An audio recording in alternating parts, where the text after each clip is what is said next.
Here with another 52 pounds Mixup, a little different kind of a flavor today. First of all, we've been gone for 3 months, so we're back with this series, and we're talking to a couple of my friends today, Paula and Nick from the Kansas City YMCA.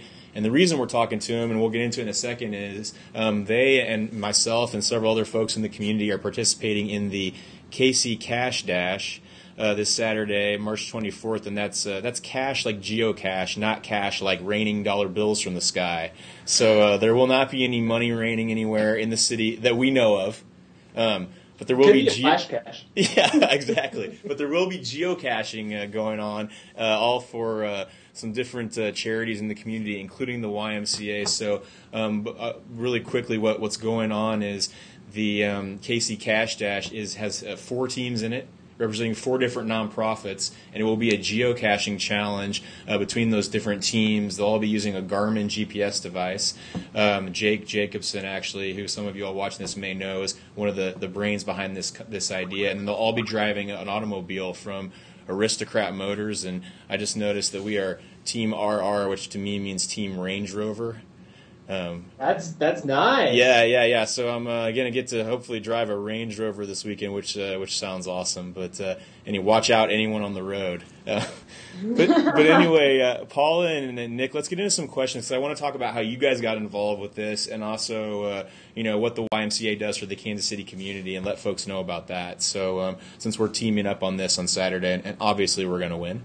Yeah, right, exactly. No questions asked. So when KC Cash Dash, I mentioned Jake Jacobson is one of the founders of this. When he approached you guys about being involved in this event, what was your reaction to it? Did you know a lot about geocaching, or what was your thought? Yeah, I knew some about geocaching, but I'd never done it before. I did know that it was a family-friendly activity, which I knew would fit well with the Wise audience. So when I talked to Jake, I was learning a lot about the event and how Garmin felt that they could get involved in the community, and it just seemed like a great fit for us. As he talked about how, Garmin is in technology, and a lot of people associate technology with being inactive. Right. And, that fits really well with what the Y is for in terms of healthy living and making sure that no matter what age you are, you're getting exercise and being active and having fun too. And so geocaching really gives people an opportunity to be active and use technology and spend time with other people too. It's, just like this event, it's a team atmosphere. So it's a great way to be active and have fun. Yeah, that was one of the. Go ahead, Nick. I was just going to say real quick. That was one of the interesting things I read in Jake's post, was that this was actually something he wanted to get out and do with his niece and nephew, where it was more of an activity outside versus doing something with technology where you're like playing a video game. So that's interesting that you say that. Nick, did you have something to add? Yeah, when Paula approached me about it, I thought it was a great idea because it's a great way. We have our Facebook presence and our presence on Twitter. It was a great way for us to have a real-time integration of sorts of a program that we're involved in, where people are being active in the community and having fun, and then we can integrate our social media in real time on Twitter with the hashtag and with our account and the KC Cash Dash account. It's a great way for us to stay involved and get some new followers and gain some awareness about the Y. Yeah, absolutely. And so really quickly, that's one important note. Folks, even if you're not in Kansas City, you can follow the Cash Dash on Twitter this Saturday. The hashtag's KC Cash Dash, CACHE, because I always have to remind myself of that. And then Nick and Paula, can you guys tell us what social accounts, remind everyone what your Twitter and Facebook are so they can actually follow your accounts too during the event?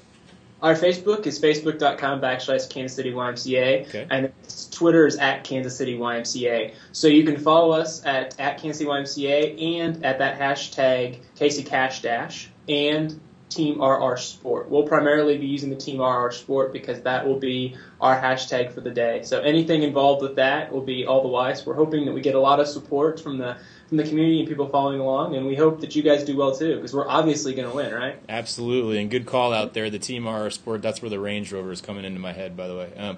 Team RR Sport will be the hashtag to follow for this team and to promote, so everybody please do that. So you guys talked to them about the physical activity involved in this type of an event. The YMCA does a lot to keep the community active and healthy, and that was really obvious to me when I talked with you all last week about this event. Can you maybe give us a few examples of how the Y does this in the community? Yeah, one example is our Healthy Kids Day event we have coming up on April 28th. It's a day that Ys celebrate nationally, and it's a time for people to come together and families can be active and have fun doing all kinds of different activities that encourage them to make healthy lifestyle choices, eat better and play more. So getting that 60 minutes a day of physical activity. We also have open doors pricing so that anyone in the community, regardless of their financial resources, can be a part of the Y and come and get healthy, connect with others, find support. So if you could visit our website at Kansas City YMCA.org, you can see our rate calculator. So basically, if you are willing to share your income, you can look up your range and see what your monthly rate would be depending on what type of membership you would want, whether it's just you or you want to include some other family members or other people that live with you on your membership. Yeah, cool. I love that concept. That's great. And we do have all of our youth sports programs, which we're Right. still taking registrations now for our youth baseball programs. The deadlines are coming up in April, and we also have basketball and soccer.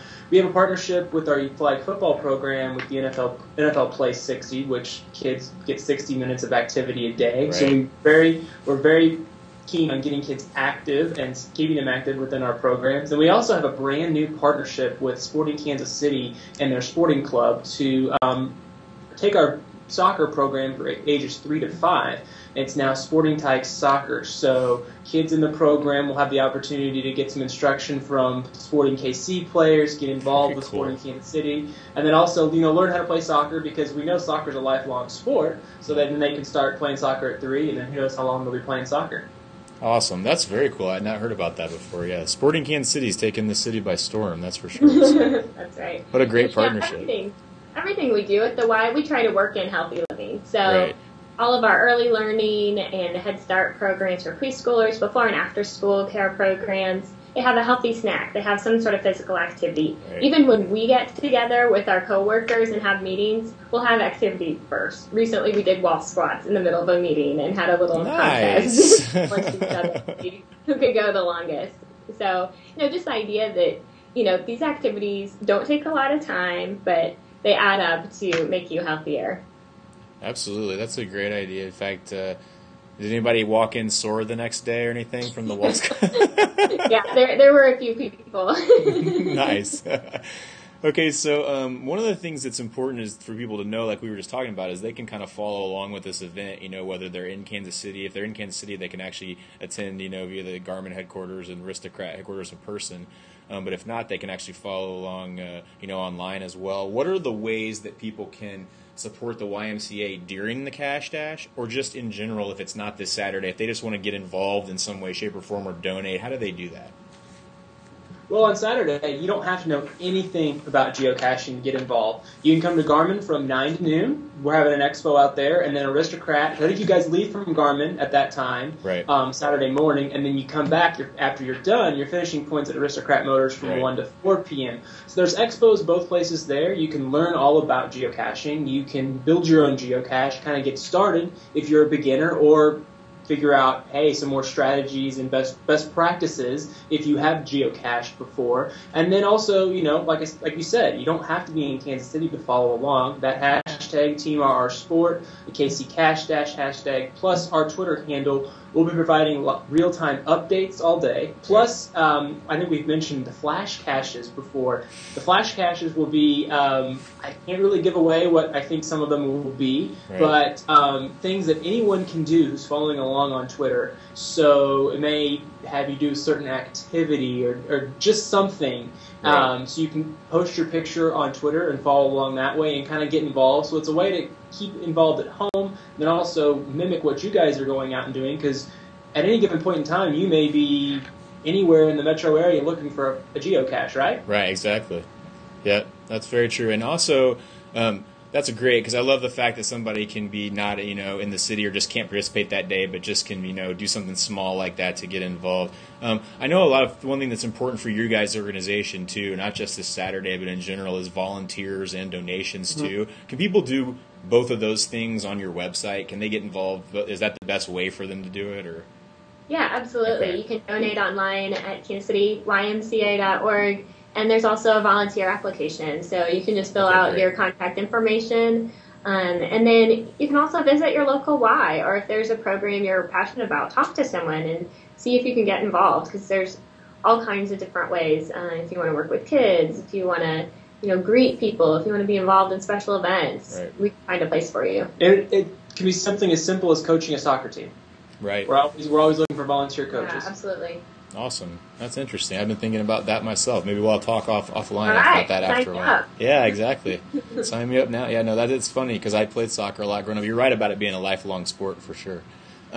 Okay, so one of the things I like most about talking to nonprofits and different organizations is I think I knew a lot about what the Y did, but then when we talked the other day, I was introduced to some things that I didn't know, the Y was as involved in. Is there one or two things that when you talk to people about the Y that they seem to maybe not know that your organization does, that that come up commonly, or anything like that? For us, we have our program called the YMCA Challenger Program, which provides sports and activities for people with special needs. Right now, population 4 to 30 years old. So we have our Prior Family YMCA Challenger Sports Complex, which is an all-access field for children. It's zero entry, dugouts, bases, so we can have Challenger baseball games, and it's wheelchair accessible. There's no bases. It's a nice turf field, very smooth for everybody. So we have soccer programs, we have our young adult outings, we have even visual art programs as well. So a lot of people don't realize that the YMCA is behind that. Right. And then one of our big fundraisers, which received a lot of coverage in January, was the Mark Teen and Luke Hochaver Challenger Fashion event, which raises money every year for Challenger programs. And a lot of Royals players come out, they walk the runway with some fashions, and everybody, it's basically a big fashion show and party to raise money for Challenger. Everybody's a great time. Yeah, some other things we do, we have the new Learn to Swim program. Okay. Drowning is the second leading cause of death for children, and we really want to make sure that we prevent drowning. So one way, obviously, is to teach kids how to swim. So we've been working with school districts across the area and piloting this Learn to Swim program. We've always taught swim lessons, but this kind of helps us reach more people, especially those who may be underserved. In some situations, school districts have worked with the community to make sure their kids in second grade who are doing the swim lessons with us have swimsuits. So, there's some basic needs, and we're making sure that kids learn both safety in the water, how to get around, and how to be safe around the water. And, some kids show up on the first day, they're afraid to put their face in, and by the end, they're jumping off the diving board. So it's great to see that, again, swimming's another one of those lifelong sports, one of those things that most people associate with fun times in the summer, pool parties with friends. So to make sure that it is something fun and not scary for kids is great, and it's safe for them too. We also have the Y Achievers program, and that's a program for high school students who, so they can learn about college and career opportunities. Right. Some of these kids may be the first in their families to go to college, so they have mentors and professionals who can show them the way and provide insight, help them learn how to apply for college, apply for financial aid. There's a lot of details that they may need help going through, and it also provides these students a place where they can meet kids like them who are thinking about their future and want to be on a good path and want to be successful. So as you can see, the Y is much more than a gym and swim. Yeah, right. I mean, I think those are three great examples of what we talked about last week that I think is really interesting. I remember hearing about the Challenger Fashion event, and I heard about it first because I'm a big Royals fan. And then the connection was made to me that, that's an event the Y, is behind, which was really cool for me to find out. The swimming lessons thing is interesting to me because I'm like a bunch of my friends. I definitely took swim lessons at the Y when I was like 3. And I just didn't associate necessarily with the fact that was like a YMCA thing, to teach. Paula, you said last week to teach every, 2 or 3-year-old to swim or whatever it is, but every kid to swim. Yeah, but I think that's a great concept there. And then the other thing, when you were talking about the Y Achievers, I remember, you're right, it's so overwhelming when you're trying to go to college or you're thinking about that next step, to get all those ducks in a row. And luckily I had my parents helping me and a guidance counselor doing some of that stuff. And to think about navigating that without that type of assistance, I could see how in some type of mentor like that would really be beneficial. Those are 3 really cool programs. Yeah, that's great. So the last thing I want to ask you all, if you have one, I think it'd be interesting for people to hear. I'm guessing you all come across groups or families or people who participate in the Y that kind of really sum up to you because of an interaction they have. This is why I'm involved with this organization. And I was wondering if there was one or several or any specific incident that stuck out you might want to share with people based on your experience. Yeah, there's a couple of members that come to mind for me. Okay. One member, Norma, at our Providence YMCA, Ball Family Center in KCK, she joined the Y after her husband had died, and she's just feeling kind of lonely, but now she's a regular. She found friends, and she goes to class, practically every day, and meets up with these people, and, she said to me that the Y was an oasis for her. It really provided, kind of that place where she felt like she belonged, and it, got her out of the house. It got her interacting with different people. So just the idea that the Y can be good, just for that whole spiritual side. It's all, body, mind, and spirit. The Y addresses all of those things. I also think of a member at our Cleaver Family YMCA who, he's been to several of our Ys, and he really likes the Cleaver Y. And he spends all day there, and he has to ride several different buses to get there. But he takes the time to do that because he just really connected with the people there. And when I stop by, he's usually there. And he'll say, hey, That's how's cool. it going? And, so he's more than just, exercising. He's making friends. And, sometimes he'll sit outside and read a book. And, in the summer. So, there's just a lot of different ways the Y can be there for someone. Just be a safe place, be a place where they feel comfortable and feel like they belong. Yeah, true community center, right? That's cool. Yeah. And a story that sticks out for me is Brandy, who participated in one of our before and after school programs out in Olathe. She had gone through some upheaval in her life. She was now living with her grandmother this fall. And when November came around, Brandy's grandmother could not afford to pay for before and after school care anymore, and she really wanted that constant in Brandy's life. And so she talked to us, our Youth Development Services offices, and she was able to get a scholarship. And she was so grateful for that scholarship, she was reduced to tears. So we see how important that the Y can be in everybody's life, and it's not just at the center, it's at our before and after school programs, it's our Head Start, it's our early learning centers, it's everything that we do. So, just seeing how important that one program was to keep that constant in Brandy's life is just incredible. Yeah, that's a really cool. Those are great stories, guys. Thanks for sharing those. I think it's always interesting to hear about the people, that organizations like yours actually have an impact on their lives. So thanks for sharing those. Thanks for your time talking to people today about the event this Saturday and about the Kansas City YMCA. One more time, let people know the website they can go to. KansasCityYMCA.org, and there you can download a 7-day pass to try out any of our 18 locations across the metro area, so feel free to download the pass and come try us out. And then Facebook.com /Kansas City YMCA, and then Twitter at Kansas City YMCA. Awesome. And when you guys are done watching the video, there's going to be a black screen come up that'll have all those addresses as well, so you can take a look at them there and make sure to follow these guys. Well, hopefully you will follow Team RR Sport and the KC Cash Dash hashtag this Saturday. Follow these guys on Twitter and Facebook. Get to learn more about what they're doing in the community. And we'll see you next time. Thanks, guys. Thanks. Thanks,